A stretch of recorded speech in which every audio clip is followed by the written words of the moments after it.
AICC letter ಹೆಡ್ನಲ್ಲಿ speaker ಅಭ್ಯರ್ಥಿ ಪ್ರಕಟ ಹಿನ್ನೆಲೆಯಲ್ಲಿ ಇಂದು ನಡೆಯುವ ಸ್ಪೀಕರ್ ಚುನಾವಣೆ ಬಹಿಷ್ಕಾರಕ್ಕೆ ನಿರ್ಧಾರವನ್ನು ಮಾಡಲಾಗಿದೆ. ಜಿಎಸ್ ಪಾಟೀಲ್ ಹೆಸರು ಪ್ರಕಟಿಸಿತ್ತು ಕಾಂಗ್ರೆಸ್ ಹೈಕಮಾಂಡ್.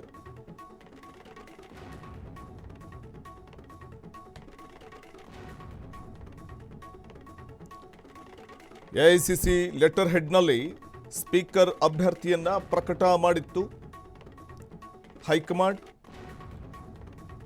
ಹಾಗಾಗಿ ಇವತ್ತು ನಡೆಯುವ ಸ್ಪೀಕರ್ ಚುನಾವಣೆಯನ್ನ ಬಹಿಷ್ಕಾರ ಮಾಡಲಿಕ್ಕೆ ನಿರ್ಧಾರವನ್ನ ಮಾಡುವ ಸಾಧ್ಯತೆ ಇದ್ದು ಜಿಎಸ್ ಪಾಟೀಲ್ ಹೆಸರು ಪ್ರಕಟಿಸಿತ್ತು ಹೈಕಮಾಂಡ್. ಈ ಸಂಬಂಧ ವಿಪಕ್ಷ ನಾಯಕರು ಕೂಡ ಮಾತಾಡಿದ್ದಾರೆ.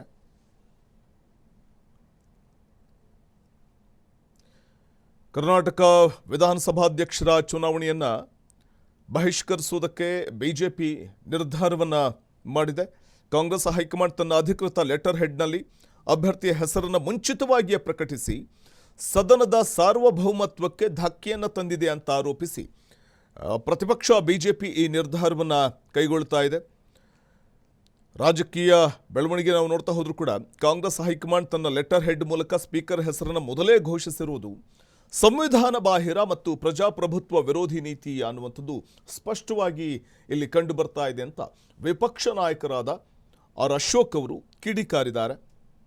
ಸದನದ ಸದಸ್ಯರು ಆಯ್ಕೆ ಮಾಡಬೇಕಾದಂಥ ಹುದ್ದೆಯನ್ನ ಪಕ್ಷವೇ ನಿರ್ದೇಶನ ಕೊಡುತ್ತೆ, ನಿರ್ಧಾರ ಮಾಡುತ್ತೆ, ಪಕ್ಷವೇ ಒಂದು ಪಕ್ಷ ಅಂತಂದ್ರೆ ಸೊ ಇದು ಸಂವಿಧಾನ ಬಾಹಿರ ಅಲ್ವೇ?